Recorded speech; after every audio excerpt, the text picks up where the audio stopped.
Three, two, two, one. one. You are listening to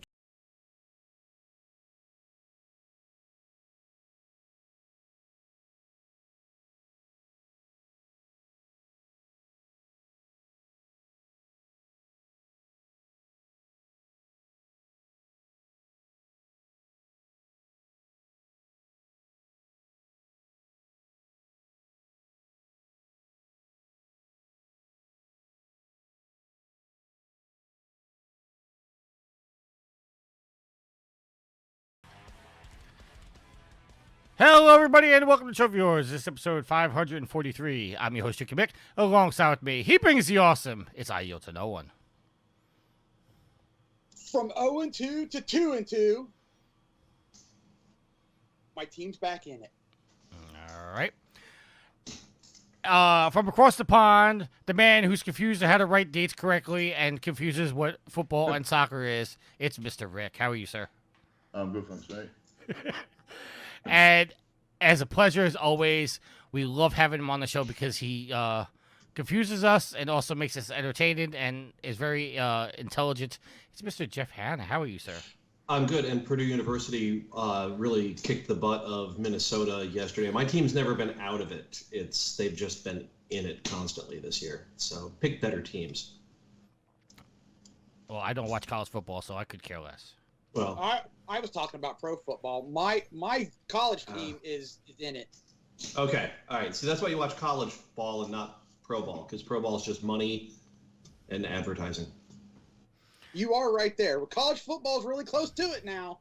Oh, I know. My team's in the Big Ten, which now has 14 teams in it because they added 2 from California for a Midwest conference. My team's in the Big Ten as well. Oh, yeah. See, all that money. Is it really Big Ten if it has more than 10 teams? Well, they got to 11 when I was in college, and then they got to like 12. It's all because of the Big Ten network. There's so much money there, and it's probably one of the best college sports networks available. That now Rutgers and Maryland joined a couple of years ago, and now I think it's UCLA. It's UCLV. Well, we got USC and Cal. That's right. I think we got those two. They're trying to get Stanford and I think UCLA. Yeah. And they're basically trying to, because they just got the Big Ten. I think it was a $7 billion TV deal. Yeah. For Fox, CBS, ABC, and NBC. And that was after they nabbed USC and UCLA or Cal, one of those two, because now they got the West Coast and the East Coast markets, and it's about the money. Exactly. They're going to decimate the Pac-10 and the ACC because those teams are going to go where the money is, for sure. All right. So now that you guys all spoke foreign language, I have no idea what the hell you were saying. No. We're talking about EA's sports release for 2023. Exactly. Yeah. All right. So first, I want to welcome everybody watching us on the Twitch chat right now. We got Matt G, we got Dupes in the chat, and we have Skins921 all in the chat, and Rick's in the chat too. So I mean, and Matty G. Oh wow, on the show, he's live chatting. Well, yeah, whenever you start talking American football, I can just go into the chat and talk to everyone else. I tried to join the Twitch TV thing last time we did this, and then it started playing a commercial, and everybody heard the commercial, so I logged out. So I don't know if I can join the chat without annoying everybody. Well, I mean, if you were a sub, you wouldn't watch ads. Oh, look. Let's not. I'm just saying, if you were a sub, you would have to watch ads. You make money off of my knowledge. You should just give me a sub. Yeah, absolutely. You know what? Well, he's got a point. You know what? If you mute the Twitch chat and you come in there, I will gift you a sub. Matt G says Rick is a super guest, engaged in talk on both vocal and type fronts. All right, so before we actually start the show proper, it's good that Jeff's here because last week I kind of stumbled over exactly what a source code was inside when we were talking about the GTA 6 leaks. And Jeff, I know you were on the show before and just happened to be on the same week that something else got hacked and the source code was being held ransom. Could you, in the simplest ways possible, explain to us what exactly a source code is, and if it is being held ransom, how damaging that can be to the developer? Okay, it's not a source code, it's the source code. I sent you a picture in chat of some Python's a programming language, some Python code I wrote. It's John Travolta sitting in a bunch of screens in the movie Swordfish. It's when you see somebody writing, for those of us that were children in the 80s, we would all go into the computer store and write 10, screw you, 20, go to 10 on our Commodore 64 demo displays, hit run, and then exit out the store. So it just printed that constantly on the TV. And then the people running the store wouldn't know how to turn it off. That's source code. There's different programming languages. There's BASIC, there's C, there's C++, there's C#, there's Python, there's JavaScript. There's a whole bunch of them. And you write programs essentially in they're as close to English language as we make them. If this, then do that, or for 1 in 20 do these things, which means for 20 times do whatever this thing is I'm going to see. So the source code for a game is highly specialized because it defines what that game is. People who use Unreal Engine, most big publishers get a source code license to Unreal Engine so that they can actually modify Unreal Engine to better fit their game. Other companies don't necessarily do that because they don't need to tune it. All day, every day at NVIDIA, I'm writing code for one of the Omniverse apps, Omniverse View. And so I write Python, and then I tell the program to run it, and it takes all of those commands I wrote, and it makes things happen on screen. So I can't believe this teenager who's already been arrested is holding the GTA 6 source code hostage. He may have a copy of it, and he may be threatening to release that copy so other people could see how GTA is written, which would give bad actors a chance to write hacks and other things. But it's not like Rockstar is sitting around twiddling their thumbs because they no longer have the ability to make a running version of GTA 6. Because this will all be on backup servers, it'll be in source control systems, it'll be on-site and off-site backups. All this, he's not holding anything ransom. He's threatening to let people read the book that when you read it, when the computer reads it, it makes GTA 6. Okay, so, I mean, just so I can understand this, and maybe I can just simplify this for anybody else. He's not really holding back the development by holding this code back. I can't imagine. So, I mean, is there any reason, if this was sent out to the public, if Rockstar decided I'm not going to pay the ransom, whatever it was, and he actually does release it, how damaging can this get for Rockstar and GTA 6? It can be potentially very damaging because they're not going to scrap it and start over. And so then they're facing some level of people can read through this and figure out ways to do hacks for GTA 6. And now if they're going to do a new GTA Online and there's GTA Online code in here, then that's going to be very detrimental because you don't want, if somebody hacks your single player game and they write some ability to insert their own cars or give themselves infinite money or whatever, big deal. But you don't want people screwing with your online game because that makes your players run away. It doesn't mean that somebody's going to be able to take this and sit down at home and hit a couple of buttons on their computer and end up with a running version of GTA 6 for free. Absolutely not. Because it probably doesn't, well, one, we've seen the videos. They don't have final art assets, which means this code doesn't support them, which means they're not in there, which this code's going to be full of bugs. It's probably not optimized. It probably isn't even close to finished. We don't know how many missions are in there. We don't know how far the storyline is. So other than giving some people the ability to study, and Rockstar uses their own 3D engine. So it would give some people the ability to study their 3D engine and maybe study how to get some things to happen in GTA 6 when they get the release copy. But it's not like someone in China is going to go over and instantly have GTA 6 made and start distributing it, right? It's just not going to happen that way. All right, and one follow-up question before I let either Rick or Yield ask questions. Wouldn't when GTA 6 eventually does release on the PC, can't you just go into those files and get the source code from there and then start making the leaks then? No, because these things go through most languages go through a compiler. So the chip in your PS5 doesn't speak English.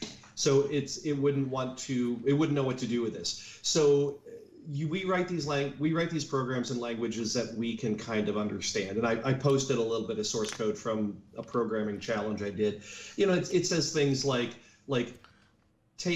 name this variable foo and then add 5 to it. So now variable foo, I know foo has a value of 5, and then I can say add 1 to it or take 1 away from it. Python runs interpreted, so it pretty much does just read what we look at.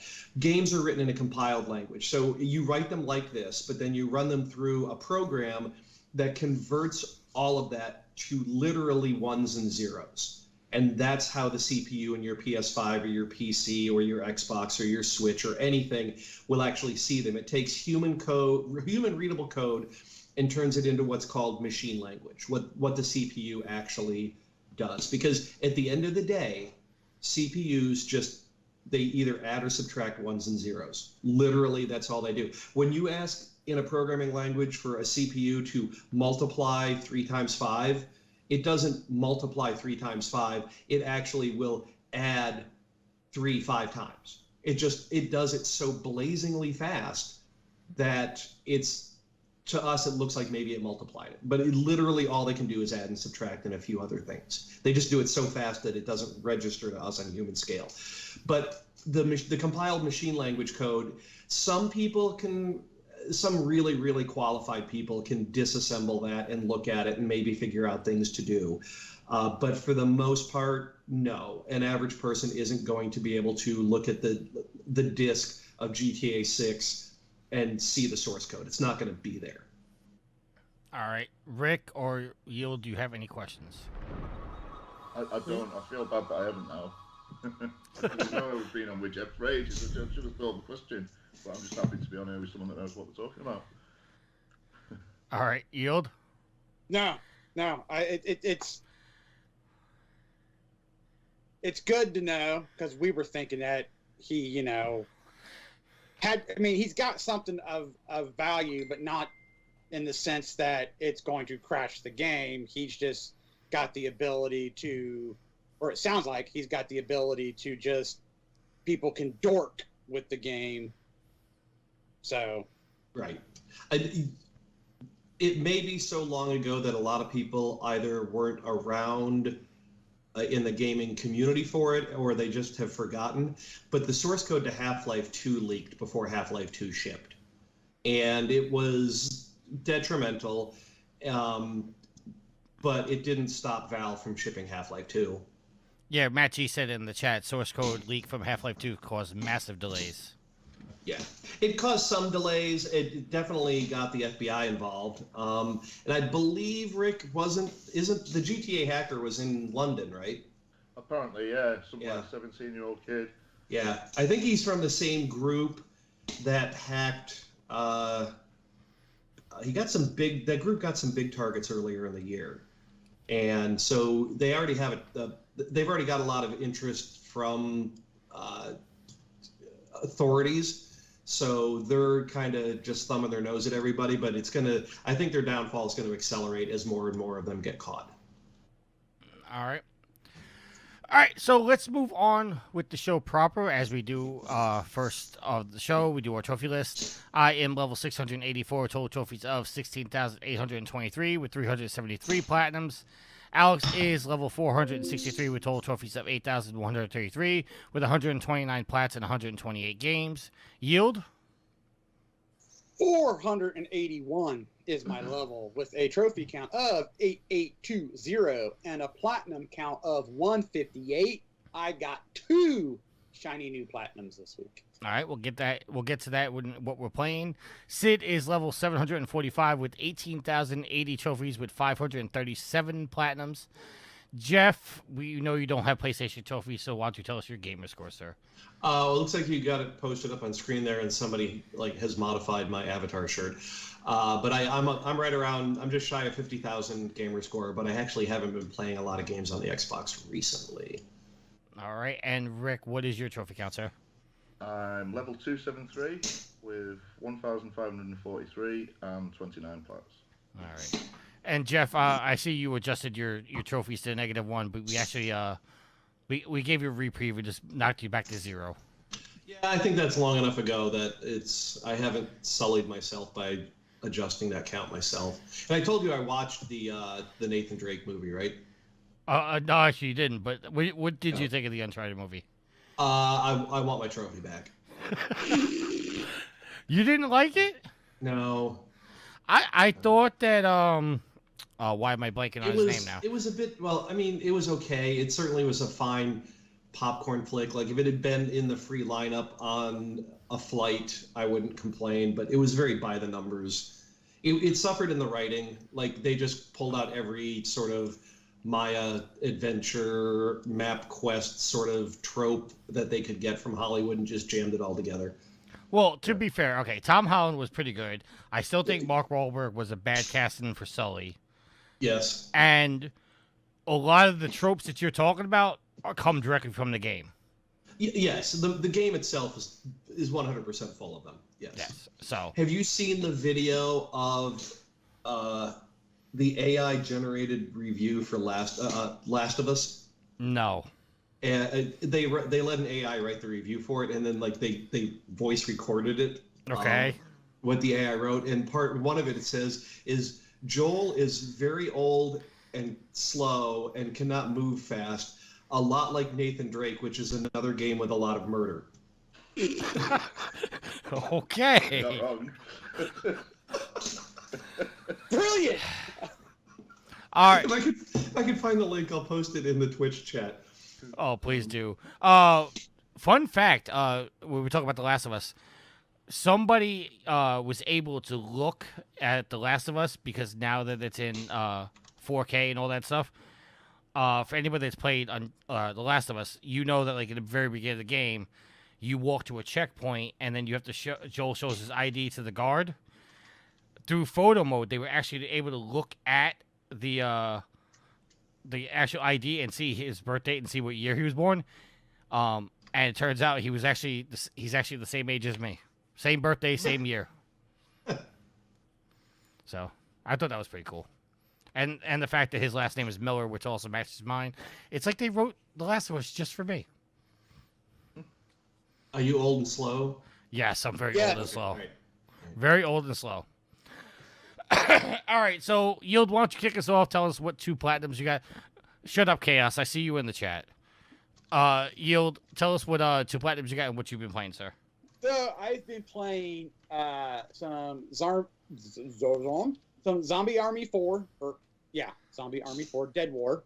I have been playing some Rayman Legends, some World of Warship Legends, Deep Rock Galactic, Lego City Undercover, which was Platinum number 1, and Maneater, which is Platinum number 2.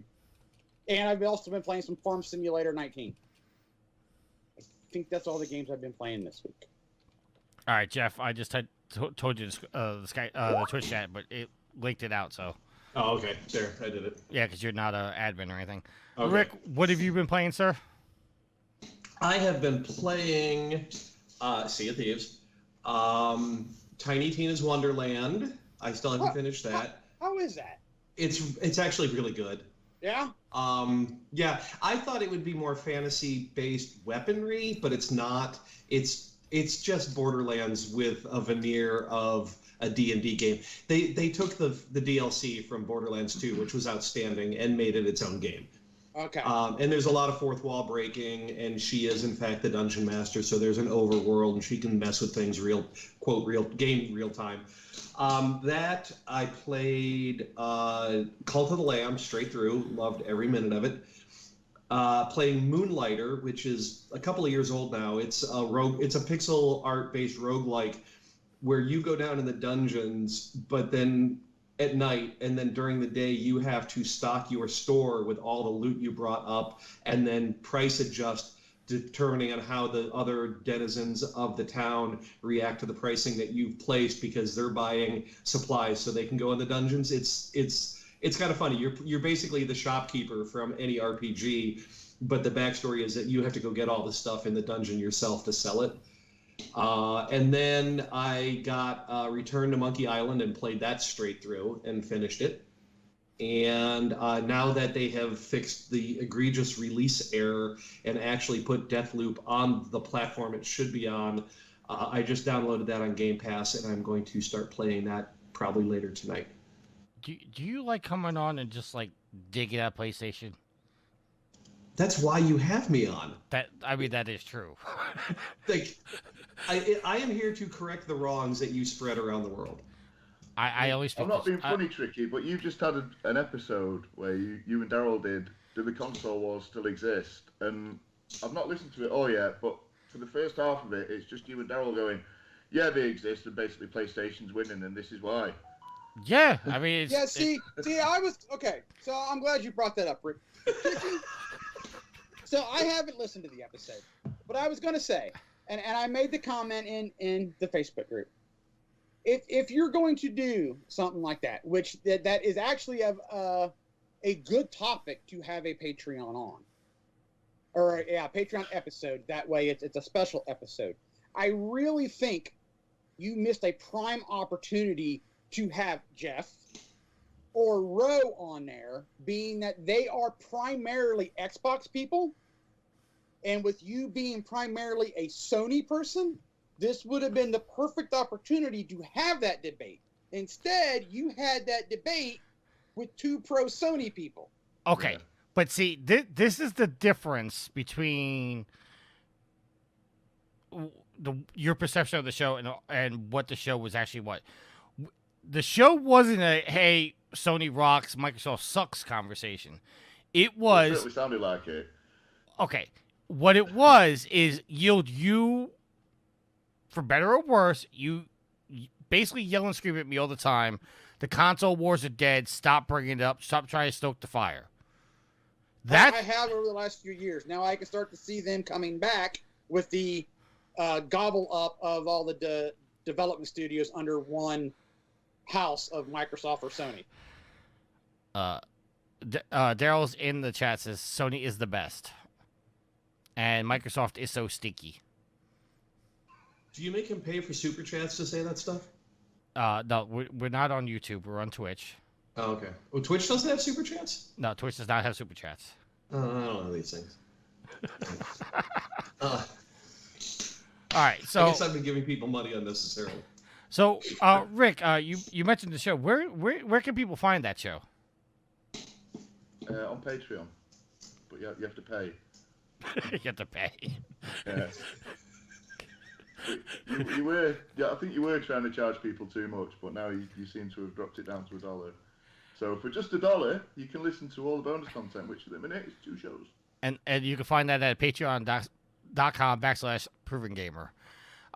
So I did put out a $1 tier after putting in a poll on the Facebook chat. So, all right. So I don't know where we're at. I was talking about how Deathloop is on the proper console.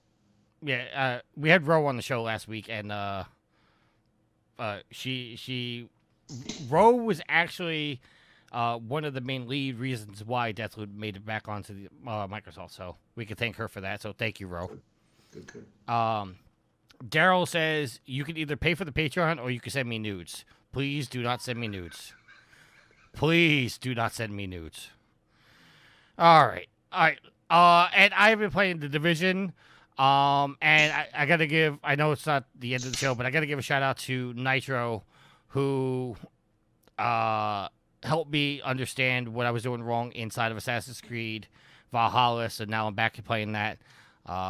And I'm a little, I don't know if the count on the PlayStation is actually right, because it says I'm 60% done with the story already, and I've only done 2 towns. So I don't think that's pretty accurate. So it might be doing something else. Matt G says, send tricky nudes. No, do not send me nudes. Jeff, Daryl says all the Xbox fans are actually excited that they actually have a game to play. So, he's talking about Deathloop. Uh-oh. I saw the look and I heard the typing. We're going to move on. Typing. It's on like Donkey Kong. We're going to move on. Here. No. All right. Oh, God.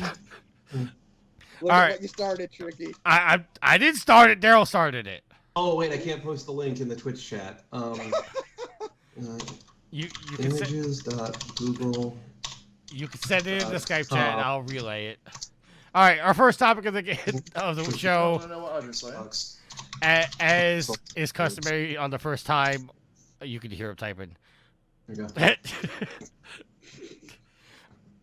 As is customary, the first episode of the new month, we talk about the PlayStation Plus games. You don't know what I've been playing? Oh, I didn't ask you. I'm sorry, Rick. No, yeah, you just totally skipped Rick. You know what? I'm so flustered right now. Rick, I'm sorry. Rick, what have you been playing, sir? So I'll just go through September because I've been playing quite a bit. I'm in this thing called the Trophy Hunters League on PlayStation Profiles, where like fixtures are 4 days and then there's a break and then it's another 4 days and there's 10 fixtures, like one after another. So I've been playing a bit of spam, but not like your kind of spam, Tricky, because it has to be 6 hours long at least. So I've been playing Minecraft for that, Conan Exiles, Chess Ultra, and Vostok Inc. Vostok Inc.'s quite good. It's like a twin stick shooter, space shooter type thing with elements of. You played Adventure Capitalist, haven't you, Tricky?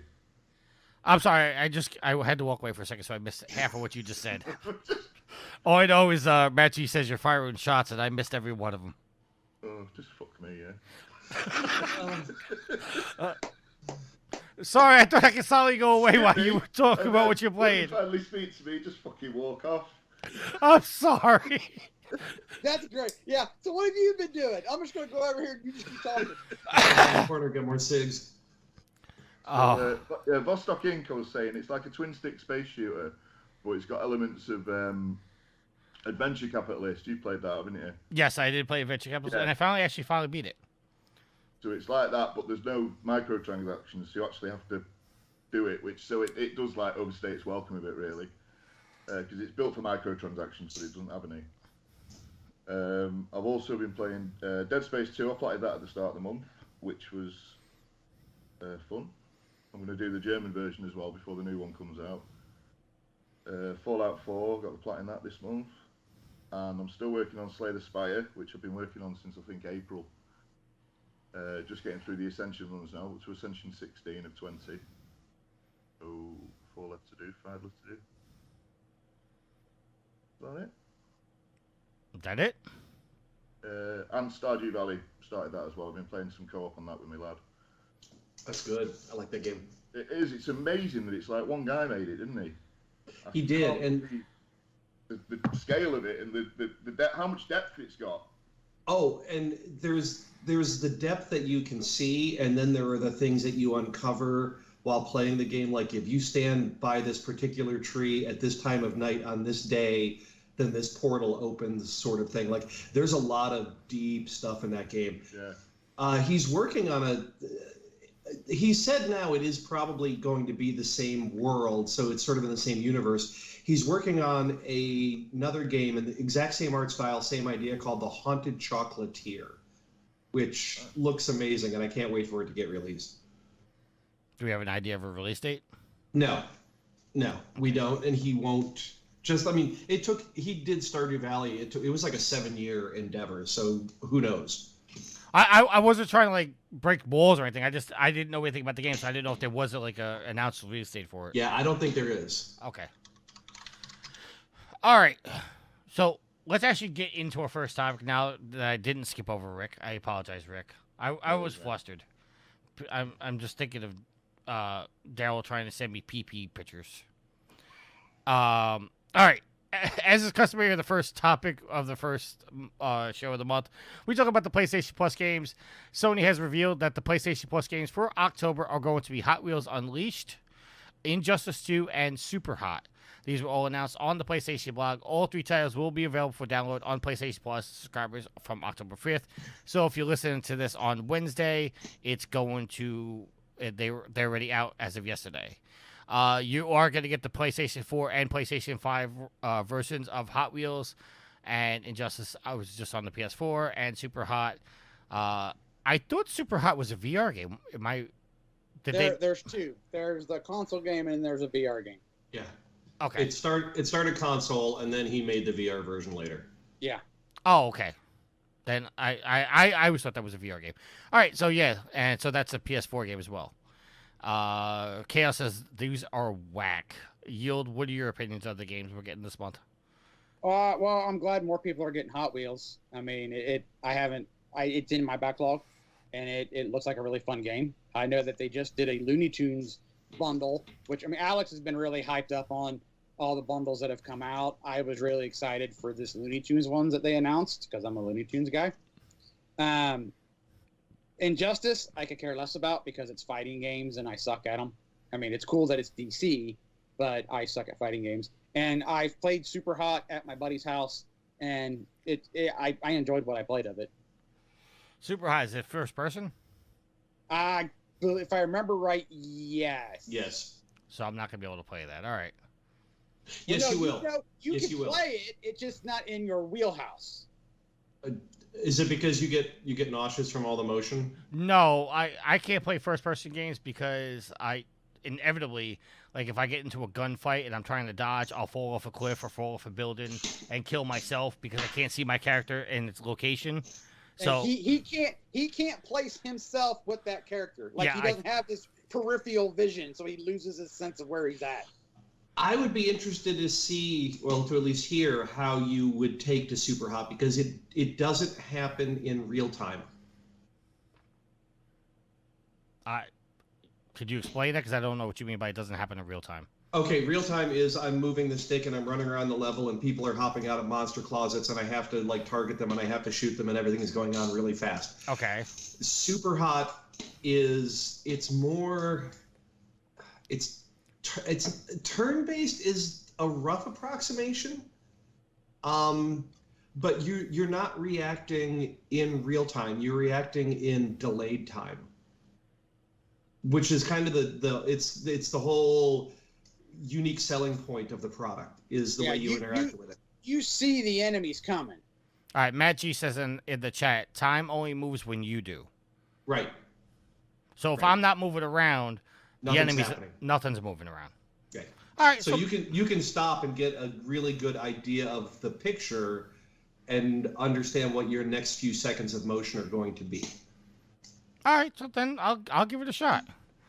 Even though Daryl says I suck at games, first person shooters aside, and he also says Injustice is incredible. Yield. I would say, I know you suck at fighting games, but I do. I think you would actually enjoy the story mode of that. Obviously, you have to do some, fighting in the story, but I think you could actually enjoy that as long as you're not trying to do like arcade mode or something like that. So if I was you, I would give it a shot because the story of Injustice and Injustice 2 is actually pretty good. Oh, okay. So yeah, I could pick it up. I mean, it doesn't hurt to put it in your backlog. No, it doesn't. All right. Jeff, what do you think about these games? I know you just spoke of Super Hot, but what about Injustice and Hot Wheels? I like Hot Wheels. Injustice, I didn't really take to. I also...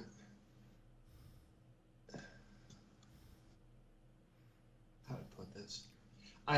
There were some submissions to a conference that I helped organize about the game, and it came across like they thought it was a lot more than it actually was. So I didn't take to it. I'll just leave it at that. All right, and Rick? Yeah, I'm looking forward to Hot Wheels. The lad will like that as well. I'm a bit worried that they're going to keep releasing DLC for it and adding trophies to it though, because I thought that there's 3 packs at the minute, trophies.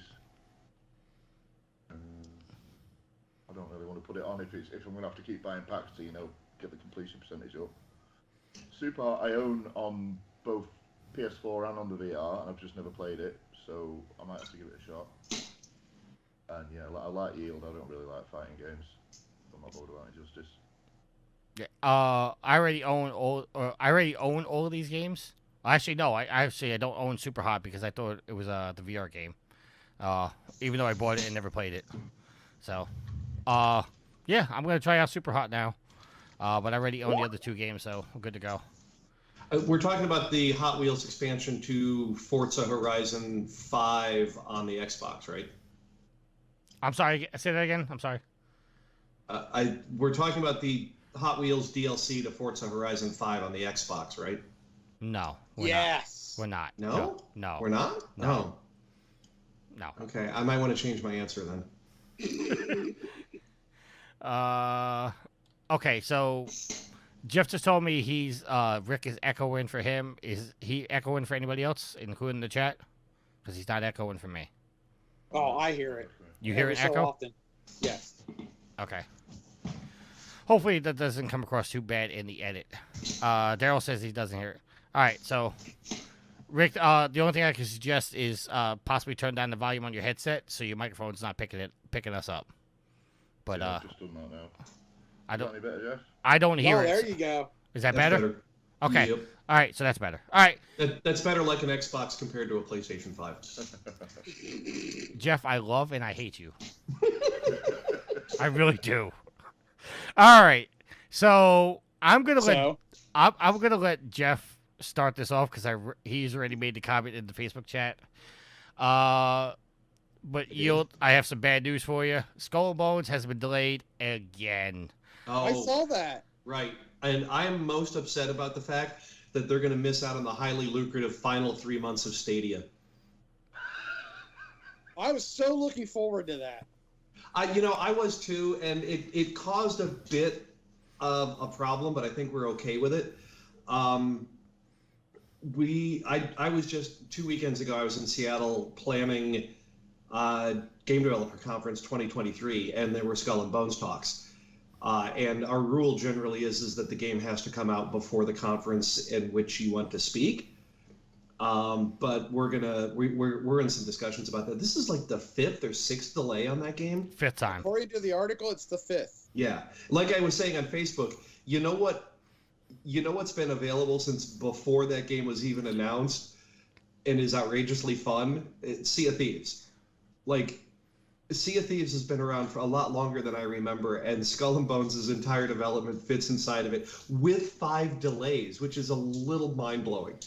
I hope Ubisoft is making the right decision. This game seems like it has a very troubled development, and Ubisoft has been kind of taking it negatively recently with we're going to do NFTs. Oh, no, we're not going to do NFTs. All of our games are going to be $70, blah, blah, blah. It seems like they need a lot of positive press right now, and I don't know that weeks shy of this game coming out saying they're delaying it again is the positive press they need. Well, what got me was, they were really ramping up, promoting it. Oh yeah. So Whatever this delay is, it's very critical because they had already started the push. This is what I want to ask Jeff, because I'm glad he's on this week. So the official statement reads as is, because it's not in the article. So it says, today we'd like to give you an update regarding our release date. Although Skull and Bones development is finished at this stage, the invaluable feedback received during our various technical tests and insider program convinced us we could use a bit of extra time to polish and balance the experience even further and ensure you will get the best experience we can offer. Mm-hmm. And then the next says they pushed the release date to the 9th of March. So, Jeff, I wanted to ask you. So it was supposed to come out the 1st of November. So we're November, December, we're like 4 or 5 months pushback. Yes. Would you need that much to polish and balance a game? Okay. Realistically. There's some moving parts here that we need to talk about. Okay. The 4 months may not be as much time as they need. But so there's a lot in that statement, and I am drawing conclusions from my experience. I do not have direct knowledge about Skull and Bones. But if you're going to release that game in 4 weeks, that means that you are already through certification or very close to being through certification. You were at the point of getting the digital stores set up. If you were making physical copies, those were probably in process. But if this is a multiplayer game, and the wording of that to me very specifically is, we found something critical that is going to allow griefing that we have to fix before we ship. It's so sudden, and we just talked about a few minutes ago, it's so right at the time they're ramping up the promotion for it. Like, you don't start your PR push until you're certain the game is at a point where you want it to be. Now, the 4 months thing, even if it takes I'm assuming it's not an art related thing, or even if it is, let's say it takes 4 weeks to fix it. So that means that now you're releasing the end of November. If you miss Black Friday, you don't even want to release. Like, you miss Black Friday, Christmas is a write-off, and the game is going to be out there. And Tricky, did you drop? No, I'm here. Okay, I'm getting weird Skype updates from you. You don't want to release in a window where you're going to get ignored, because then the game is just not going to. You're not going to try and then do your PR push for it later, because people are going to be like, that's been sitting on the store shelf for 2 months. Nobody wants it. So you're going to skip Christmas, which means you want to go to January. And there's generally January, February, you don't want to release games because everyone is riding high on everything they got at Christmas, at Hanukkah, at Kwanzaa. Like, everyone's pretty loaded up on things. So there's not a lot of media purchases happen in those 8 weeks, which takes us right up to March. And that's generally the first time you see games that missed the end of the previous year release window come out to market. And on top of all of that, you also have to factor in, if they haven't gone through, even if they have gone through certification, and we've talked about certification before when I've been on the show, you don't just drop a game for a console. You have to schedule years ahead of time with Microsoft and Sony. They run the game through a whole battery of tests, and only when that game passes do they certify it as being available. And from that point on, the developers have no access to what they've done. Sony and Microsoft are the ones that pass the certified code off to the disc manufacturers, the digital stores, the whole distribution logistics chain. You're not going to get anything through cert now that hasn't already been scheduled to get through now until Black Friday. Like, this window for certification is the most packed time on the calendar of anything, and this is where you aim for 3 years ago when you say, I'm going to make a game. Everybody wants to get through cert now because they want to be out by Black Friday so they can get all those sales before the holidays. So they may not even be able to get to cert until February at this point. And so if you're in the doldrums of January, February anyways, then you're calling up Sony and Microsoft and saying, hey, let's push the certification to the last half of February. We'll aim for an early March release because that's when sales on everything start to pick up again. All right, well, I just want to add another question to this, because when this came out, because we previously talked about how Skull and Bones was releasing so close to God of War Ragnarok. Yeah, one day, I think, right? Right. Was it one day? I think it was same day or within a day. So I got this, that part of this, the reason why they pushed it all the way back to March, I mean your explanation explains a lot more, but I got the feeling like they pushed it back to March because they wanted to get as far away from Ragnarok as possible.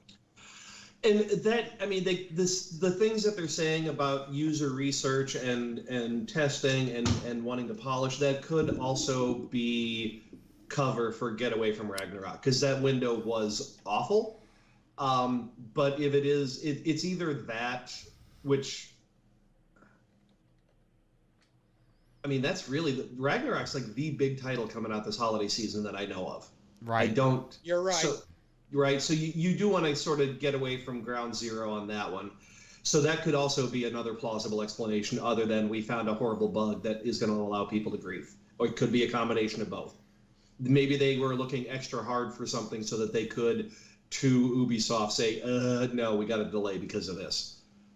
There's a lot that goes on behind the scenes. It could be any of that. It could be all of it combined. All right. Rick, you have any comments about this? No, I have no interest in this game whatsoever. Fair enough.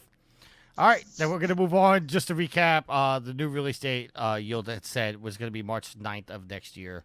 So if you are interested, that's when the game is coming out. The next story that we have is coming from IGN. An unknown Silent Hill game has seemingly been raided in Korea. Called The Short Message. It may be on its way according to a Korean rating. This is coming from Ryan Lesson over at IGN. The Game Rating and Administration Committee of Korea has given a rating to the previously unannounced Silent Hill: The Short Message. Unfortunately, it's not known what this new game is or even what platform it will appear on.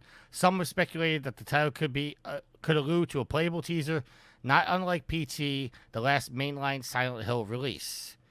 I don't know, was PT actually a mainline release? I don't know. To me, that was just a glorified announcement demo. So, Yield, I'll go to you first. Do you think this is a sign that Silent Hill is coming back? I don't know. I mean, has a ratings board from Korea been a hotbed for leaks?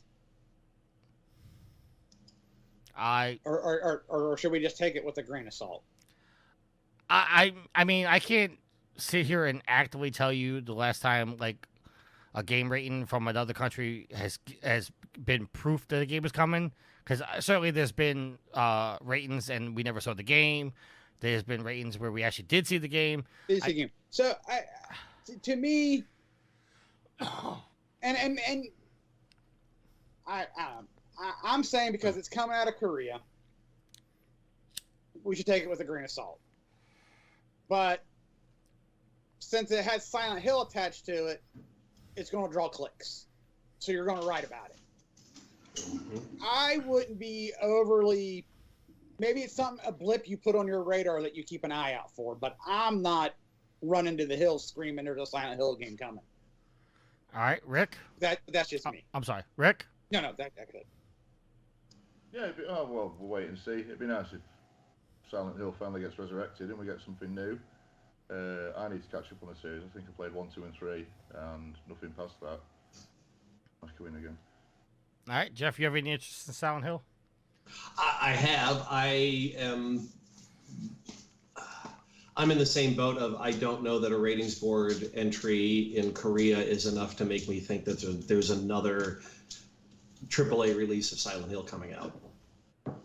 Okay, so let me ask you this.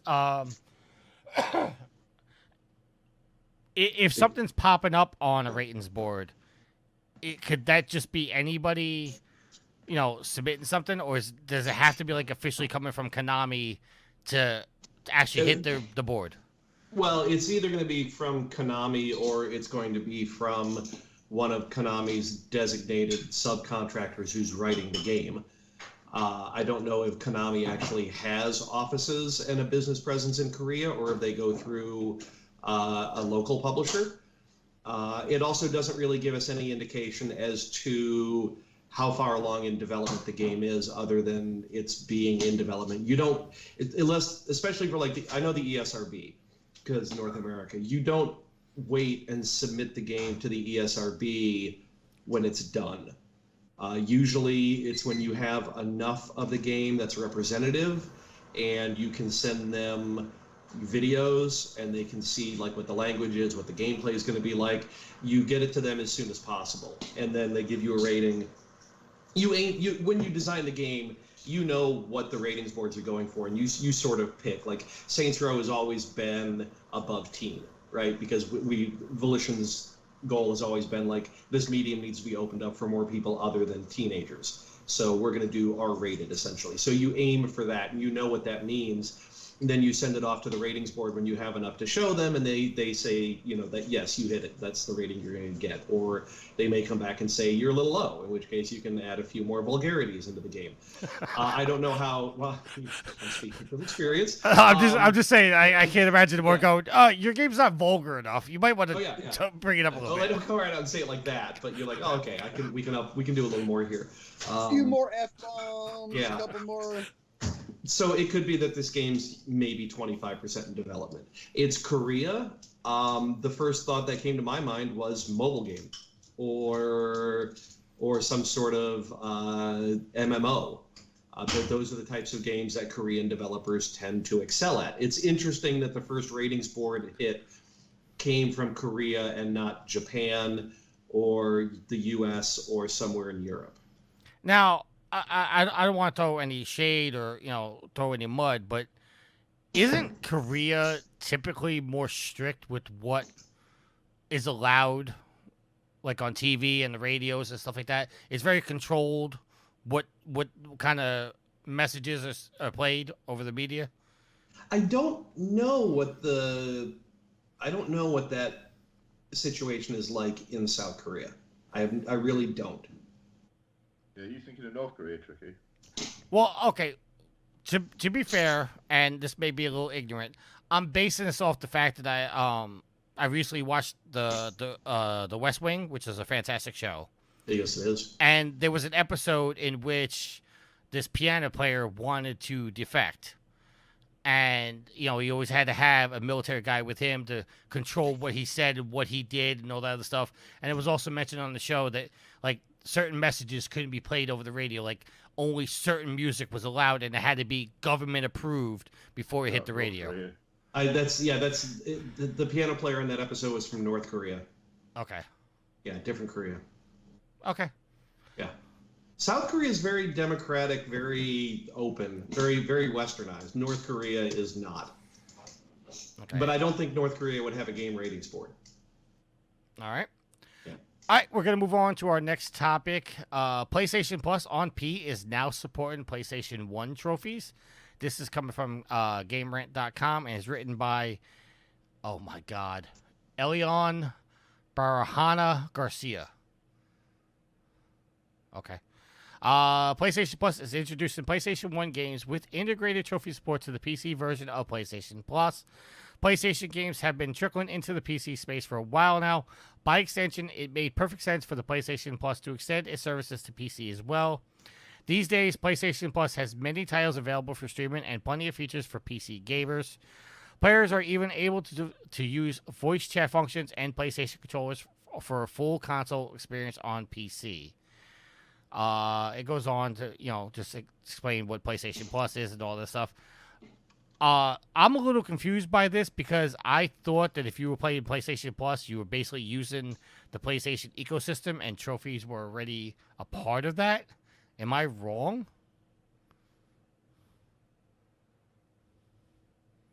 Okay. Nobody said anything. PlayStation Plus on PC is Gaikai, right?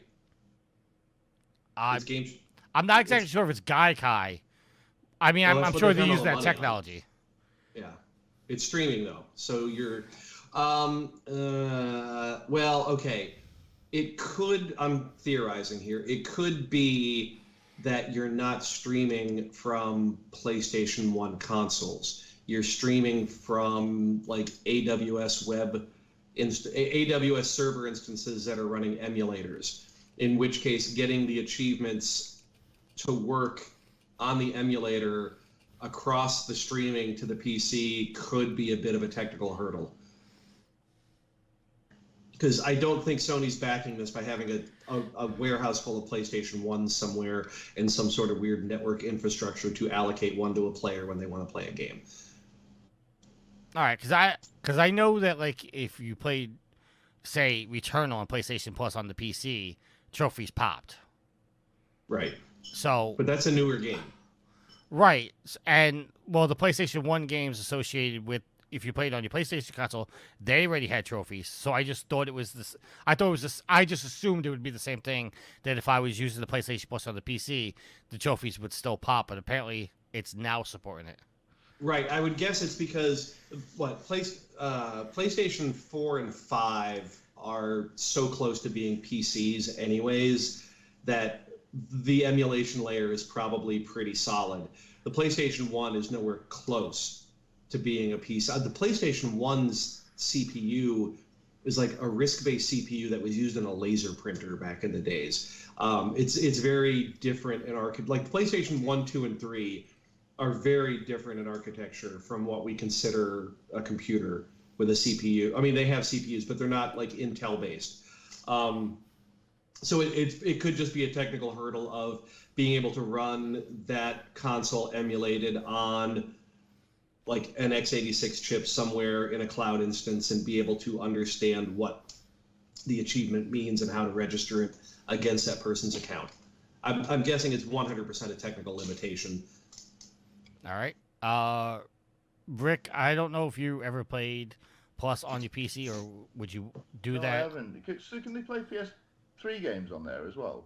Yes. What tier did they get? Every game that's available on Plus, you can play on the PC version of PlayStation Plus.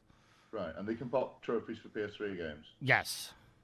So it's just right. So now you can just pop them on PS1 games as well. Yeah, I always thought this was a thing, but apparently it wasn't. So that's why I'm reporting it. Yield, you don't have any interest in playing PlayStation Plus on the PC anyway. Well, I don't.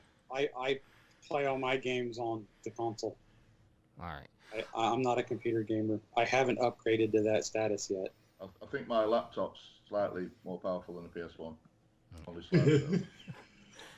Oh, Jeff. Yes, sir. You know what? Now that we're talking about this, maybe okay. I can use my DualShock to play like Steam games and stuff like that. Why would you? But I cannot get my DualShock to work with any Ubisoft games through their program. Okay, you want to use a controller where the thumbsticks are designed ergonomically. Okay, can you explain to me how I can get my DualShock to work with the Ubisoft games? Yes, you throw it in the bin, and then you go get one that has an X on it. You know, why did I even ask you? Or you go buy a new controller from 8-Bit Do, but you just don't use anything that has Sony on the name. All right, we're going to move on.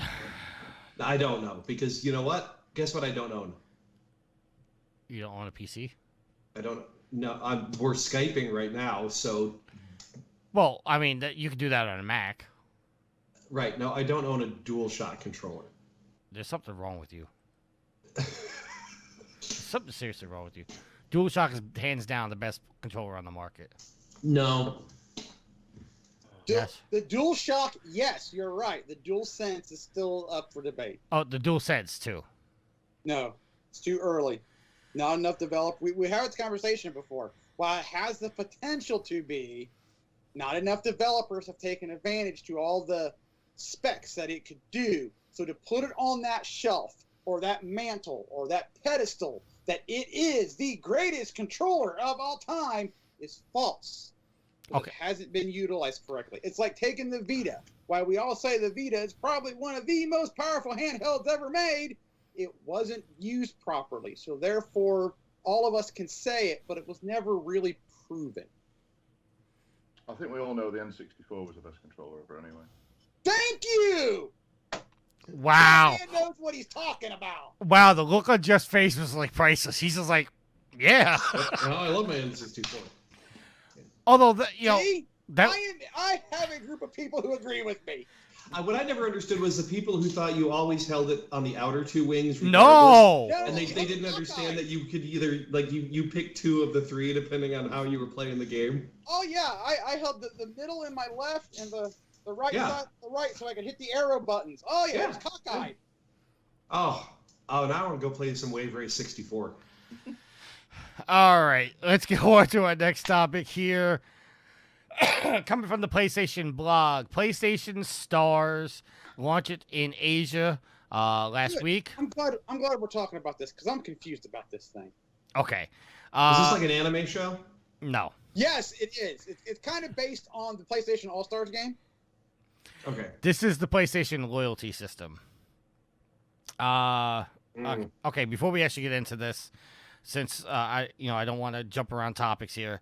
Matt G in the chat says, "Have any of you tried playing N64 games on the Switch?" He says it's horrible. No, but I do play them through RetroArch and it works very well. I don't own a Switch yet, so I can't agree or disagree with you. They've made a lot of improvements. The first pass at emulation on the Switch was not great. And a lot of the people that have been working on the emulation, like the N64 core for RetroArch, were calling them out on some things. And so I know that Ocarina of Time just got panned because like the fog was wrong and various other things. I do believe Nintendo has been updating them and improving it. But just like was said there in the chat, like, yeah, most people aren't running them on the Switch. They're running their N64 games through RetroArch. And Matt G also says he's got that covered on his Steam Deck. Yep. So, okay, and Rick, I don't know if you even own a Switch. Have you played any 64 games on there? No, Okay. I don't own a Switch. Well, my lad owns a Switch, but I've never played it. Yeah, and I own a Switch, but I haven't turned it on in like probably a year. I played Return to Monkey Island on it, and I thought it was a wonderful Switch experience because you could use the controllers or you could use the touchscreen, and they actually had really nice hit targets. It was a very modern way to play a point-and-click adventure game, and Really? I thought they nailed the control scheme. It was super comfortable. I haven't overly been following this. Do you know, Jeff, is there any inclination that they're going to bring this over to Xbox and Sony, or was this just a Switch thing? No, it was Switch and PC. Okay. I wouldn't doubt. Did Thimbleweed Park make it to the consoles? Yeah. Yeah. Then I would expect that Terrible Toy Box will do this for the consoles also. Okay, cool. It's Terrible Toy Box and Devolver Digital, so they've got both the developer and the publisher weight behind doing console releases on it. So I would expect that to happen. Okay, so it's probably just a quote unquote console exclusive at the moment. Yeah, essentially. But they really made good use of the Switch. I was really impressed. Well, that's good. I'm glad to hear that because I saw it was going over there, and I thought, you know what, good for Switch. Yeah. All right, getting back to the PlayStation blog. PlayStation Stores has launched in Asia on September 29th. It's coming to North and South America on October 5th, which is going to be tomorrow if you're listening to this on Wednesday. And it's coming to Europe, Australia, and New Zealand on October 13th, local time. Do you need... what do you need to join PlayStation Stars, and is PlayStation Plus membership required? PlayStation Stars is free to join. You'll only need an adult account for the PlayStation Network and accept the program's terms of service. You will earn certain benefits being a PlayStation Plus member, but it's not required. How can you access it? Okay. I was going to say, so do I have to sign up, or am I already signed up? Because... You have to sign up for it. Okay, you have to sign up for it. Okay. Okay, that's actually the next question. Is it the next question? How can you access the PlayStation Stars? It's accessible through the PlayStation app on the iOS or Android. You can also join at PlayStation.com. How does the program work? With PlayStation Stars, you're going to earn rewards by completing a variety of campaigns and activities. Our monthly check-in campaign simply requires that you play any game to receive a reward. Other campaigns will ask you to earn certain trophies or even be among the first players to platinum a blockbuster title in the country or region. One of the first campaigns is called Hit Play /1994, where players who correctly launch games that match song-based clues receive a special collectible. The campaigns are going to be updated regularly, so check the PlayStation app for new campaigns. And what kind of rewards can you earn? There are two types of rewards, loyalty points and digital collectibles. Points can be redeemed in a catalog that may include PlayStation funds, exclusive digital collectibles, and select PlayStation Store products. As an additional benefit, PlayStation Plus members enrolled in the Stars automatically earn points for purchases made on the PlayStation Store. Digital collectibles are beautifully rendered digital representation of things that PlayStation fans enjoy, including figurines of beloved and iconic characters from the games and other forms of entertainment, as well as cherished devices that tap into Sony's history of innovation. The collectibles will be able to earn regularly ultra rare collectibles to strive for and something surprising to collect just for fun. The digital collectibles you earn and acquire can be arranged on a display case within the PlayStation app. You can also set a display case to be viewed by others if you choose. Simply by joining, you're going to receive the Stargazer telescope. You'll also have Punto from Ape Escape 2, Pocket Station, Turo and Kuro celebrating more first collectibles. I'm just trying to... how can you track and redeem the points? You can do that all through the PlayStation app. And there's more stuff. So go check out the article. But the reason I'm talking about this is because of the other benefit you get for being joining the loyalty program, which is causing controversy. This is coming from Ryan Dinsdale over at IGN. PlayStation Star's loyalty program currently offers better customer service as a reward. As reported by VGC, those using the service after its launch in Japan have complained that those on the service's fourth tier get improved customer support. Users can move up the tiers by buying games from the PlayStation Store and earning trophies, effectively meaning those with more money will receive better support from Sony. Quote, when contacting PlayStation customer support, you will be given priority in the chat order, end quote, as the reward list reads. And getting there requires users to buy 4 games from the PlayStation Store and earn 128 rare trophies. Those who've done so will therefore be able to speak with PlayStation's customer support ahead of those who spent less money, something that has users upset. It's not guaranteed that this is going to come to the North American, European, or other versions of the service, but Sony hasn't indicated anything that will differ between the regions. So, Yield, I'm going to start with you. And I'm going to probably agree with you right off the start. This is bullshit. They're getting better customer service. Well, at first I thought, but before I heard you go into the explanation or why it's causing controversy, I kind of thought, well, that's kind of a cool, a cool little tidbit that they're doing. But after hearing what the controversy is about, those who spend more money will get, will jump ahead to those who don't. That's where I see the problem is, and that's where I agree with you, and I kind of call BS. Is that it shouldn't rank you because, like you, and not to throw you under the bus, we'll take you for example. You buy everything digitally. Mm-hmm.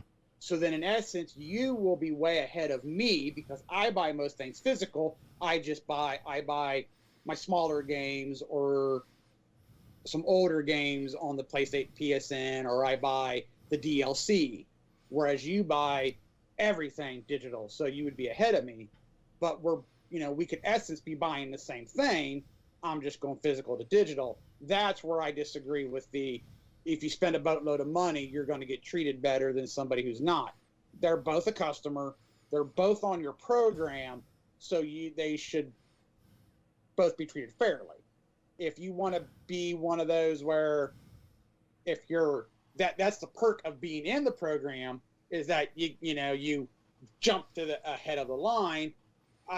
There's still an argument there, but I can kind of see it because all you got to do is click on the website and sign up. It's not like they're a paid membership. So yeah, it's kind of BS. Not kind of, it is BS. All right, Rick. Yeah, it's just sort of in Sony's long line of stupid ideas, isn't it? That are going to get backlash and they're going to reverse the decision. Whatever happened with when they brought in the new PS Plus? There was all the controversy there for how they were going to charge you. Right. Yeah, they like went back on that, didn't they? Like you had 20 years saved up or something, didn't you? And you were going to have to pay all at once. Well, it never happened. Like I'm still good for the rest of my time, but that was a point of concern. It's like Asia's become the market where they just test these things out, and then everyone goes, "Well, that's a stupid idea, isn't it?" And then they change their mind and go back to what they were going to do before. Jeff will get a kick out of this. Uh-oh. It sounds like classic Sony. We take one step forward, and then we take 5 steps back. I can't say anything negative about this because I would be a hypocrite. Okay, explain.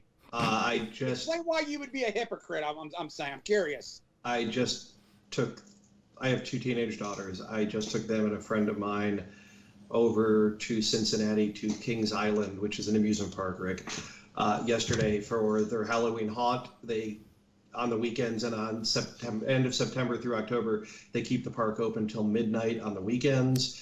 They fill it with costume characters and smoke, and it's scary.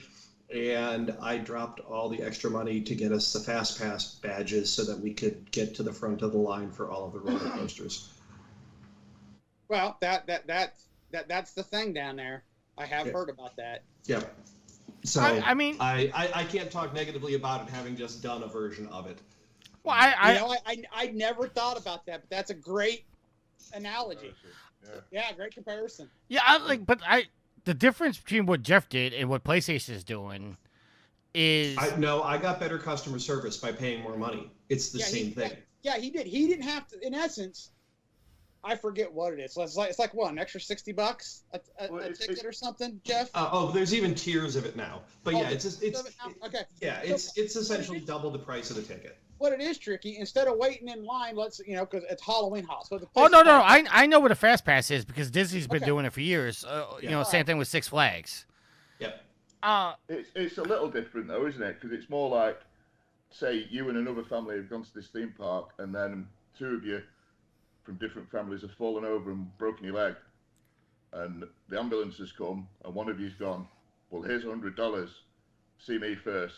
And they've seen you first, because you're only ringing customer support if there's something wrong, aren't you? Well, see, I mean that is valid, but I would also view an amusement park customer support is how quickly can you get me on the ride, and I paid for access, and that's what Sony's doing. They're granted paying for customer support it's different than I'm paying $80 for a collector edition and getting 15 extra pieces of DLC with my product, which may be more akin to what I was doing yesterday. But it is the world that capitalism has pushed everybody towards, if you have the money for access, you pay for the access. Yeah, okay. I mean, I can't disagree with anything you guys are saying. But Yield, you brought up a point that I didn't even realize is the fact that it basically alienates you as well because you've gone physical with your purchases where this aspect of getting the better customer service really only benefits somebody that's buying digitally. It does. I didn't even think about that before I started this topic. Yeah, it's I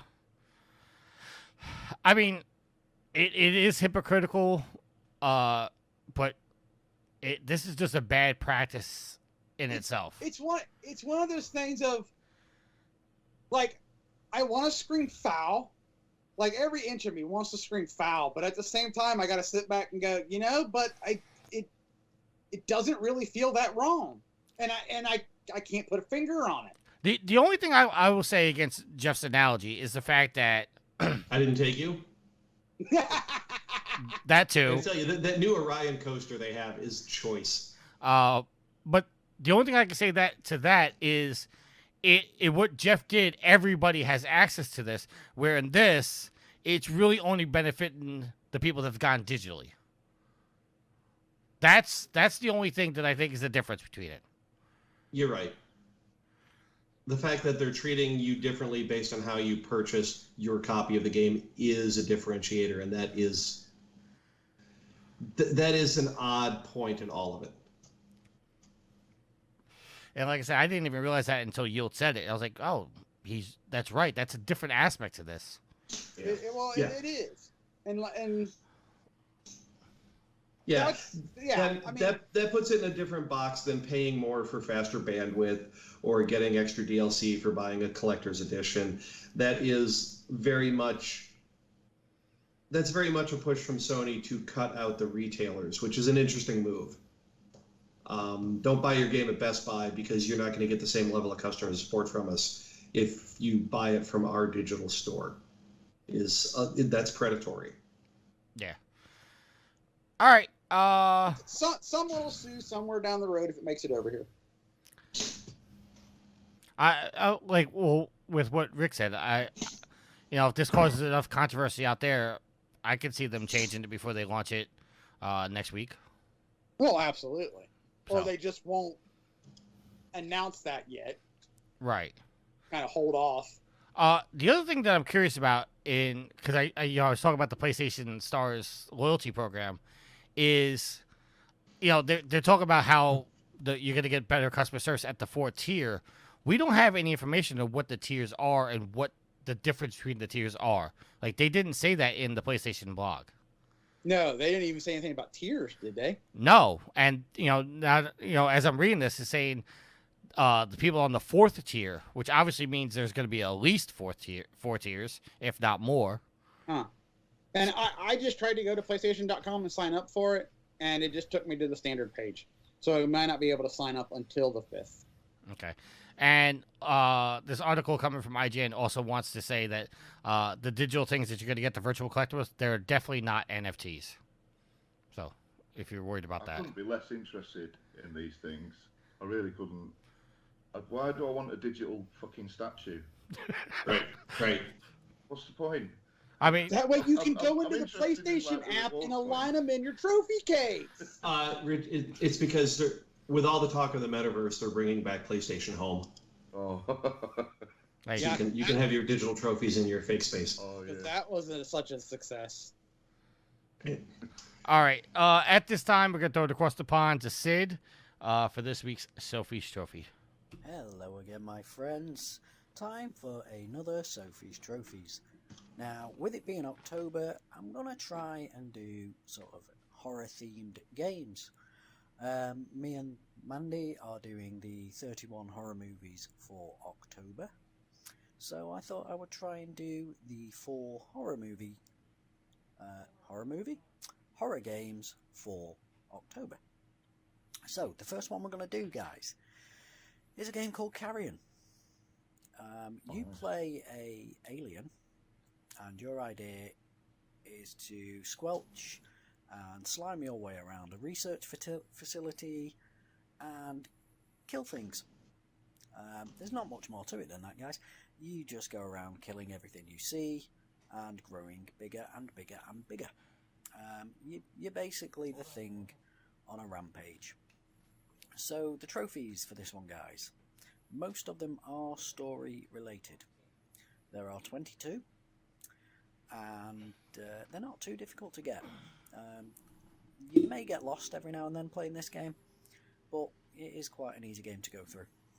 So, the first one, as always, guys, is the Apex Predator. Unlock all other trophies. And then we have It's Alive. Breach the BSL-4 Research Ward. Then we have Machines Can Expire 2. Breach the Military Junkyard. Claustrophobia. Breach the uranium mines. Intoxication. Breach the hazardous waste landfill. Then we have There's Something in Those Trees. Breach the botanical gardens. We Need to Go Deeper. Breach the Leviathan Reef Base. Stakeholder Meeting. Breach the Relith Science HQ. Water Under the Bridge. Breach the bridge of the Leviathan Reef Base. Ionized. Breach the nuclear power plant. And War Never Changes.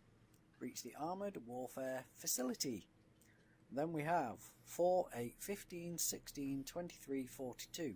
Breach the Bunker. And for those of you that don't get that one, guys, that is a Lost reference. Then we have Carry On, My Wayward Son. That is the description, and the trophy is called The New Reality. That's the final trophy, guys. That's when you complete the games. All those ones I've just told you are story related, and you will unlock each of those as you go through the game.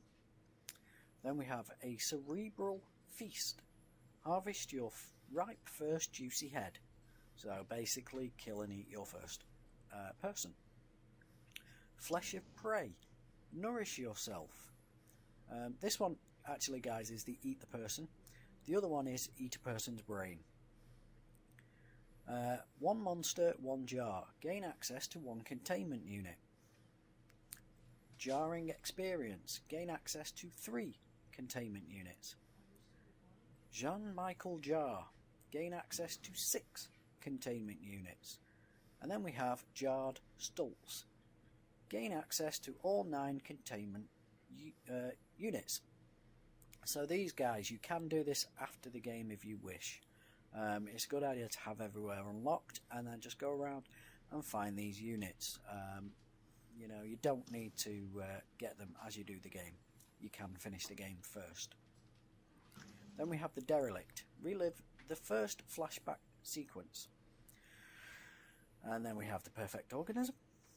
Relive the second flashback sequence.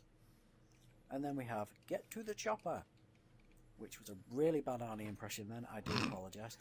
Relive the final flashback sequence. So, like any good amorphous killing machine, you will have memories. And the memories are of you being experimented on, pretty much. So I guess that's why you're so pissed off. But, all in all, guys, that is the trophy list for that game. It's very simple. The game itself is quite good fun to play. I've enjoyed what I've played of it so far. I must admit, I've not finished it completely yet, but I will do one day. But yeah, there you go, guys. Nice simple one this week. That is it from me, and I will talk to you next week. Keep getting those trophies. Bye. All right, thank you, Sid. And for everybody's favorite soundbite. Time to check my social media, yeah. Jeff, you started smiling. I mean, at a certain point, you just have to laugh at the depravity. I trying to bring up the questions because it was Well, while you're doing that, Okay. I will start with David Bray's question. Well, that's actually the one I was looking for. So here's with Okay. that one. I got it. Okay. So he was listening to last week's episode, and it got him thinking. What superheroes deserve a game? Rick. We need a good Superman game where it needs to be open world. You need to have all your powers. There needs to be, I'm not well up on all the Superman enemies, but there needs to be some big enemies for you to fight in there, but you also need to be protecting the city. Or, if you want, you can just go bad and kill everyone and destroy all the buildings. That's what I want in a superhero game. I like that. I was thinking Superman myself. Jeff? Hong Kong Phooey. Oh! Yes! I would so buy that! Number one super guy! There you go. My question to you, Yoda, is when was the last time you thought about Hong Kong Phooey, though? Every so often, I'll be at work and the song will go through my head. Bouncing around the factory, and all of a sudden, number one, Hong Kong Phooey goes bouncing through my head. It's great. I would so buy Hong Kong Phooey. That's it. That wins. Good night. All right, so Yoda, I'm taking that's your answer as well. No, that's just brilliant, Jeff. Honestly, I'd probably say Wolverine, but we're getting a Wolverine game, so. I want to. And I'm sure another one will pop into my head after we're like long done, but. I also want to say I'd like a Superman game as well, but I remember the conversations started when Rocksteady said they weren't doing another Batman game, and we started speculating what the kind of game they would make, and then a lot of people suggested they make a Superman game, but then how could you put Superman in the same kind of gameplay as Arkham Asylum or the Arkham games? Because you really, it wouldn't translate well. Oh. Well, no, it would be its own fighting style. So, because the question is, unless every street thug is going to run around with some kind of kryptonite gloves on, you really can't make a Superman game because you're only going to have certain enemies, supervillains, that can take down Superman. So, I don't know how you would make a Superman game, but I would love a Superman game. Going back to the question, he also says in his he says he wants a Blade or a Teenage Mutant Ninja Turtles game. I think Blade is due for a game, and Turtles needs an update, local co-op matchmaking, great AI in the style of Arkham Asylum. Wasn't Shredder's Revenge basically a new Turtles game, or was that a remake? No, I think that was a new game, but he was saying like in the style of Arkham Asylum. Okay. Matt G says in the chat, I have a really good idea for a Superman game, but he hasn't copyrighted it yet. So I guess he's not going to tell us what it is. Smart man. From the chat, since Alex couldn't be here this week, he says a new X-Men Legends game that features the X-Force team, Cable, Cannibal, Domino, Warpath, and Shatterstar. Okay.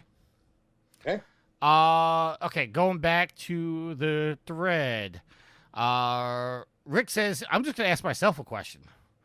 Everyone else, of course, favorite Halloween-themed movie or movie to watch around Halloween? We'll start with you, Jeff. Die Hard. That's Christmas. I know, but if you go to retail establishments, we skip Halloween and Thanksgiving. So Yeah, and we're already rolling into Christmas. yeah. All right, Rick, what was your answer, sir? Everything. Everything. Yield. Ghostbusters. Ooh, good one. Okay, I thought you were going to come out with more. All right. No. Just Ghostbusters. Because I'm not into. Yeah, that sounded like the start of a list. Yeah, it did. It did. I was waiting for the next one. It's sad. I'm not into the horror flicks. So, but Ghostbusters, absolutely Halloween flick. All right. Well, Homer says Ghostbusters, Beetlejuice, I forgot Beetlejuice. Okay. The Great Pumpkin, Charlie Brown, Garfield, Halloween Special, just to name a few. Let's see if there's any other answers. Dupe says, I like the classics, a good Universal monster movie, Hammer Horror, Halloween, or Friday the 13th. Okay, and then the next question is coming from Homer, straight to Rick. Says, since the NFL has been playing games over in London for the last several years, are British people really that into American football, or do you all see a large influx of American tourism whenever a game is shown? Oh, that's a good question. Right, well, I live up north in a little town/village, really. I've been to London about 3 times in my life, so I can't comment on whether we get an influx of American tourists down there. I'd imagine I don't know. It seems a long way to go just to watch a football game. Because it's not like they don't have special ones over here, do they? It's just general season games, isn't it? Right. They just take a random team and throw them over there for that particular week. Yeah. So I'm not sure how into it the British public are. I know I'm not really into it, but like I say, I was in the pub earlier today, and like the proper football had been on, or soccer, if you want to call it that, and then. When that had finished, I noticed the American football's on TV, and I was like, well, I've never seen this before, coming on TV in the pub, but like, there wasn't suddenly a load of people that came to the pub to watch it or anything like that, so, yeah, I don't know what to tell you, really. I mean, okay, is there, aren't there London teams out there? Don't you guys have, like, a London football league? I've no idea. Oh. Well, they're used to... It's not a sport I'm interested in. It's like asking me if we've got a London Tiddlywinks league. I don't know. All right. You're about to say something. I was going to say there used to be an NFL Europe, but there isn't anymore. So this is just the NFL trying to more globalize the league. They've tried games in Mexico, but that unfortunately they're going to keep trying, but that didn't work out very good because the field was in poor shape. They're trying to do that. I think they want to do a game in Germany, and I forget where else I heard that they want to do a game. All right. It's like the WWE going over to Dubai and things like that, isn't it? It's just making it into a more global brand, yeah. Yeah. All right. So the next question has come from Dupes, and I want Jeff to answer last, only because of the fact that when it gets to Jeff answering, I want to twist the question a little bit based, that he has game developer experience. Okay. So the question from Dupes says he hasn't listened for a few weeks, so he was going to try to pop in as he's in the chat right now. He says, was having this discussion with a friend midweek Do any of you feel the length of games / difficulty of games is decreasing alarmingly quickly to the point where you're left feeling like the game didn't represent the value?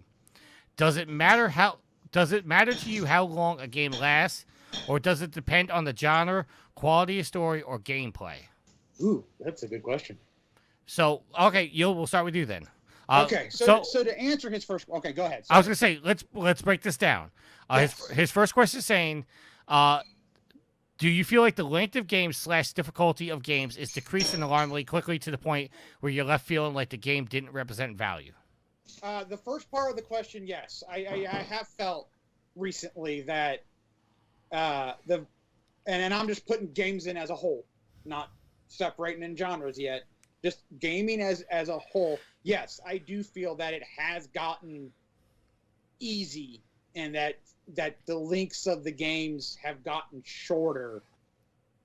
As for does it feel like it's lessening my value, that's kind of on a game by game basis on whether or not I really feel like I got my $60 or in some cases $70 value out of it. All right, so now let's go to the next part of the question. Does it matter to you how long the game lasts, or does it depend on the genre, quality of story, or the gameplay? Okay, so yes to all of that. Does it matter how long a game lasts?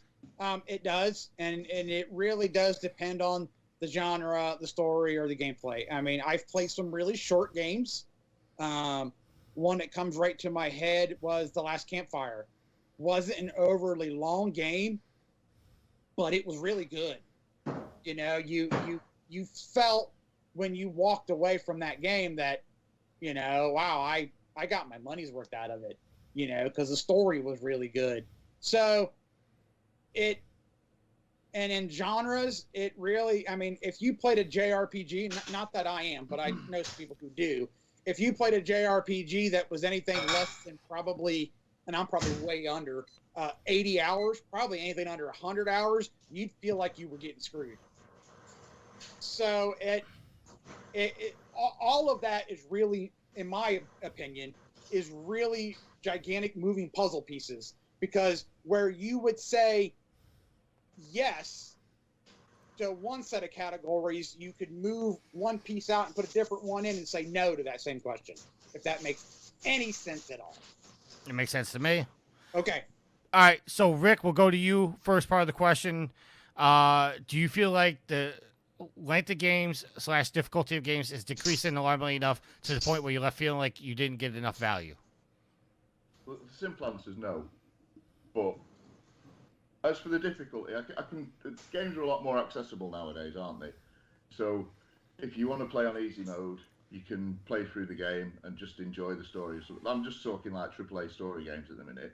You can just play through the game and have your fun, and that's it. So on that basis, yeah, they are a lot easier. But you can put it up to hard mode if you want, and you can make it as easy or as difficult as you want to, can't you?